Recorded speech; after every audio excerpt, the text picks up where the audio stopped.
மாண்பு பேரவைத் தலைவர் அவர்களே, மாண்பு உறுப்பினர் புதிதாக சட்டமன்றத்துக்கு தேர்ந்தெடுக்கப்பட்டு முதல் பேச்சு என்ற காரணத்தால் குறுக்கே நான் பேச இருந்தேன். மணப்பாறை தொகுதியில் வளர்ச்சி திட்டங்கள் என்பது உங்களுக்கு தெரியும். அது பெரிய தொகுதி, இருக்கிறதே திருச்சி மாவட்டத்தில் இருக்கிற பெரிய தொகுதி.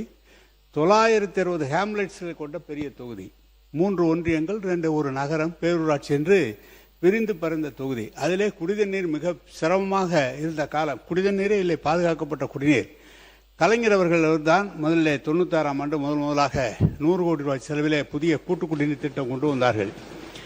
அதன் பிறகு நீங்கள் மாவட்ட மருத்துவமனை திருச்சியிலே மருத்துவக் கல்லூரி வந்த பிறகு மாவட்ட மருத்துவமனை தலைமை மருத்துவமனையாக மணப்பாறை நகரத்தை தான் தேர்ந்தெடுக்கப்பட்டு மணப்பாறையிலே மாவட்ட தலைமை மருத்துவமனை கொண்டு வரப்பட்டது. இப்போது கடந்த காலத்திலே நம்முடைய முதலமைச்சர் அவர்கள், முன்னாள் முதலமைச்சர் அவர்கள் புதிய கல்லூரியை கட்டிடத்தோடு தந்து இன்றைக்கு 2000 மாணவர்கள் அங்கு படிக்கிறார்கள். அனைத்து கிராமங்களுக்கும் சாலை வசதி செய்யப்பட்டிருக்கிறது. அதை காட்டிலும் இப்போது புதிதாக குடிநீர் பற்றாக்குறை என்பது 100 கோடியிலே போடப்பட்டு அது முடியாத காரணத்தால் நம்முடைய முன்னாள் முதலமைச்சர் அவர்கள் 1800 கோடி ரூபாயிலே புதிய கூட்டு குடிநீர் திட்டம் ஒன்று மணப்பாறை குளித்தலை இணைத்து ஒரு கூட்டு குடிநீர் திட்டம் நிறைவேற அதுக்காக எல்லா திட்ட அறிக்கைகளும் தயாரிக்கப்பட்டு ஜல்ஜீவனிலே அதுக்காக அனுமதி தரவில்லை. மத்திய ஒன்றிய அரசு ஜல்ஜீவன் அனுமதி தரவில்லை. தந்திருக்குமானால் முழுமையாக பாதுகாக்கப்பட்ட குடிநீர் வழங்கப்பட்டிருக்கும். அதை காட்டிலும் 1700 கோடி 1700 ஏக்கரில் அவர் தான் சொன்னார் சிப்காட் உருவாக்கப்பட்டிருக்கிறது என்று. அந்த சிப்காட்டிலே கடந்த கால ஆட்சியிலே 5000 பெண்களுக்கு வேலை தருவதற்காக ஜிங்க்வின் என்ற ஒரு நிறுவனம், அமெரிக்கவனுடைய நிறுவனம், அங்கு வருவதற்கான முழு கையெழுத்தும் ஆற்றப்பட்டு நிறைவேற்றப்பட்டு இருக்கிறது. எனவே எல்லா பணிகளையும் அந்த பகுதிக்கு ஒரு சின்ன அதே போல ஒரு சின்ன ஆலோசனை தான். இந்த ஜன்பிக்கு ஜன்ஜிக்கு இதெல்லாம் கொஞ்சம் தமிழாக்கம் செய்து அதுக்கு என்ன அர்த்தம் என்பதோடு சில நிலைமை அரசு உருவாக்க வேண்டும் என்ற கோரிக்கை. அதுக்கு பேரே அதான். அது சிப்காட்டும் சிட்கோவும் வந்திருக்கிறது. இன்னும் சொல்ல போனால் வேலை வாய்ப்பை உருவாக்குகிற பணியும் சாலை வசதிகளும் அதே போல பேருந்துகள்லாம் முழுமையாக தரப்பட்டிருக்கு. ஏதோ ஒரு சில இடங்களில் இல்லாமல் கூட இருக்கிறாங்க. 960 ஹேம்லெட்ஸ் இருக்கு.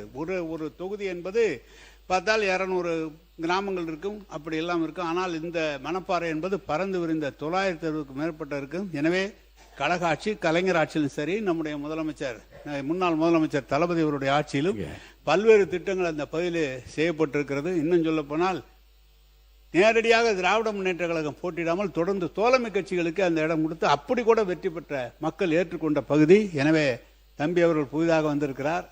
அவருடைய உறவினர் தான், ஒன்றிய தலைவராகவும் எங்கள் காலத்தில் இருந்திருக்கிறார். எனவே அதையெல்லாம் சொல்வதற்கில்லை, எல்லா பணிகளும் நடைபெற்று இருக்கிறது என்பதை தெரிவித்துக் கொள்கிறேன். நீங்கள் முதலமைச்சரை கேட்டு இன்னும் நல்லா செய்யுங்க. அதெல்லாம் நான்லாம் ஒண்ணு வேணும், அதுக்காக எங்களுக்கு அல்வா கொடுத்தேன்னு அது மட்டும் முக்கியம் இல்லை. அவங்க மாண்புமிகு தொழில்துறை அமைச்சர், மாண்புமிகு பேரவைத் தலைவர் அவர்களே, மாண்புமிகு உறுப்பினர் அவர்கள் சொன்னார் சிப்காட் அங்கே நல்ல முறையாக நடைபெற்று இருக்கிறேன். நாங்கள் சிப்காட் ரிவைவல் மிஷன் அப்படின்னு சொல்லி ஒவ்வொரு மாவட்டத்திலையும் சிப்காட்டை ஆய்வு பண்ணிகிட்ருக்கோம். அதே மாதிரி பெருந்துறையில் 26/5/2026 அன்று மாண்புமிகு சட்டமன்ற உறுப்பினர் அவர்களும் நானும் சேர்ந்து அங்கே ஒரு ஆய்வு நடத்தினோம். அவர் சொன்ன மாதிரியான எந்த விதமான பெரிய மாற்றங்கள் எதுவும் நான் பார்க்கவே இல்லை. ஏன் அப்படின்னா சொல்லிடுறேன் பேசி முடிச்சிரு. அதுக்கப்புறம் தொழில் பூங்கா 1097.86 ஏக்கரில் ஆரம்பிச்சிருக்காங்க. பல வருடங்கள் ஆயிருக்கு. அங்கே 4 கம்பெனி மட்டும்தான் இன்னைக்கு வர நடத்திட்டு இருக்காங்க. அதில் 32 தொழிற்சாலைகள் அமைப்பதற்கான மனைகள் இப்போ ஒதுக்கீடு செய்யப்பட்டிருக்கு.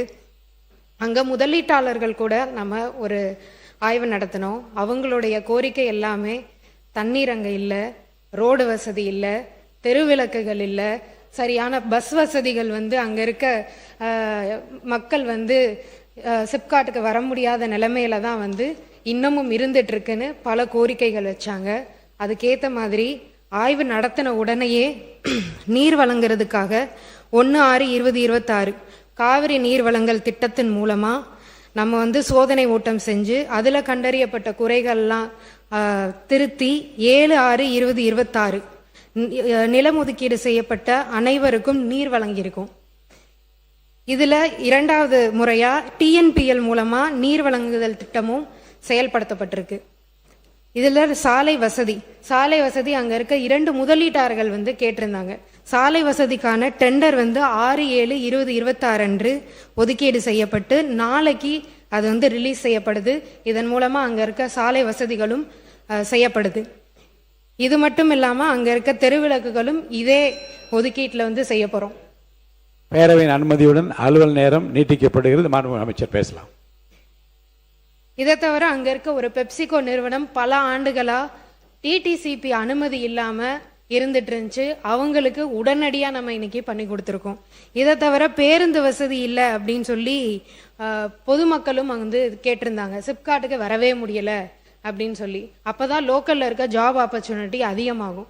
அதுக்கான வசதிகளும் ஏற்படுத்தி தருவதற்காக டிஎன்எஸ்டிசிக்கு கடிதம் எழுதி அதுக்கான சேவைகளும் நம்ம இப்போ தொடங்கியிருக்கோம். இதை தவிர அங்க இருக்க சிசிடிவி கேமராவே கிடையாது. அதுக்கான வசதிகளும் ஏற்படுத்தியிருக்கோம். இதை விட என்ன இதுன்னு பார்த்தீங்கன்னா அங்க துணை மின் நிலையமே கிடையாது. எலக்ட்ரிசிட்டி அங்க இருக்க தொழில் முதலீட்டாளர்கள் கேட்கறது எல்லாமே துணை மின் நிலையம். அதாவது எலக்ட்ரிசிட்டி இல்லாம எப்படி ஒரு தொழில் நம்ம ஆரம்பிக்க முடியும்? அதுக்காக தொழிற்சாலைகள் எதிர்கால மின் தேவையை கருதி 110 கிலோவாட் துணை மின் நிலையம் அமைப்பதற்கு தேவையான நிலம் அடையாளம் கணக்கெடுக்கப்பட்டு இப்போ அதுக்கான தான பத்திரமும் நம்ம பதிவு செய்யப்பட்டிருக்கு. இத்தனை குறைகளும் இருக்கிற ஒரு சிப்காட் அது. வேற ஊர் சொன்னீங்க. மணப்பாறை. இது இங்க மட்டும் கிடையாது, பல இடத்துல சிப்காட் இதே நிலைமையில தான் இருக்கு. போய் பார்த்தீங்கன்னா பொட்டல் காடா தான் இருக்கு. நிலம் மட்டும் வாங்கி ஒதுக்கீடு வச்சிருக்காங்க. ஆனா இங்க தொழில்கள் எதுவுமே இன்னும் வரவே இல்லை. இங்க இருக்க சட்டமன்ற உறுப்பினர், நம்ம தர்மபுரியில இருக்கிற சட்டமன்ற உறுப்பினர் அவர்களே அதை ஏத்துப்பாங்க. அப்படிப்பட்ட நிலைமை இருக்கு. அதையெல்லாம் மாற்றி முதல் ஆய்வு பண்ணோம். அதுக்கான டெண்டர்களையும் விட்டு அதுக்கான வசதிகளையும் இப்போ நம்ம மாண்புமிகு முதலமைச்சர் அவர்கள் மூலமா பண்ணிட்டு இருக்கோம். மாண்புமிகு உறுப்பினர் தமீமின் அன்சாரி அவர்கள். ஆனால் இது போதும். இப்போ இதுவே இந்த விளக்கமே இல்லை. நீங்கள் இல்லைங்க, என்ன செய்திகள் என்று நீங்கள் சொன்னீர்கள், என்ன நடக்கவில்லை என்று அவர் சொல்லிவிட்டது போதும். அடுத்து மாண்பு உறுப்பினர் தமீமின் அன்சாரி உட்காருங்க. மாண்பு உறுப்பினர் உட்காருங்க. மாண்பு உறுப்பினர் தமீமின் அன்சாரி பேசுங்க. போதும், பேசுங்க. குடிதண்ணீர் நம்முடைய இண்டஸ்ட்ரீஸ் மினிஸ்டர் சொன்னாங்க, குடிதண்ணீர் நாங்கள் கொண்டு கொடுத்துட்டோன்னு சொன்னாங்க. கிட்டத்தட்ட ஒரு 90 நாளையில் அவ்வளோ பெரிய திட்டத்தை நிறைவேற்றக்கூடிய நல்ல அமைச்சர் தான். ஏன்னா நாங்கள் ஏற்பாடு செய்யாமல் அந்த குடிதண்ணீர் நீங்கள் 90 நாள் நாங்கள் கொண்டு வந்திருக்க முடியாது. இன்னும் பொன்னண்ணையாரை பற்றி நம்முடைய அமைச்சர் சட்டமன்ற உறுப்பினர் சொன்னார். பொன்னண்ணையார் டேமை உருவாக்குனதே கலைஞர். அதுவும் காவிரியிலிருந்து கொண்டு வந்து தண்ணி கொடுக்கணும்னு சொல்றீங்க. காவிரியிலிருந்து தண்ணீர் கொடுத்தோம்னா அதனுடைய வரைபடம், பூலோக வரைபடம் பார்த்தீங்கன்னா அந்த மணப்பாறை பகுதியில் ஒரு பகுதி மட்டும் தான் தண்ணி பாய். எல்லா இடத்துக்கும் தண்ணி போகிறதுக்கு வழி இல்லை. இதெல்லாம் கடந்த கால உண்மை. நீங்க 90 நாளைக்குள்ள எல்லா வசதியும் செஞ்சு கொடுத்தா ரொம்ப சந்தோஷம் தான், மகிழ்ச்சி. மாண்பு உறுப்பினர், மாண்பு அமைச்சர் பேசுறீங்களா? மாண்பு பேரவைத் தலைவர் அவர்களே, இதற்காக தான் நான் மறுபடியும் சொன்னேன். டிஎன்பிஎல்ல இருந்து 2வது முறையாக அந்த 2வது கட்ட நிலையாக நீர்நிலை அது மூலயமாவும் தரப்போறோம் அப்படின்னு நான் சொல்லியிருந்தேன். நன்றி.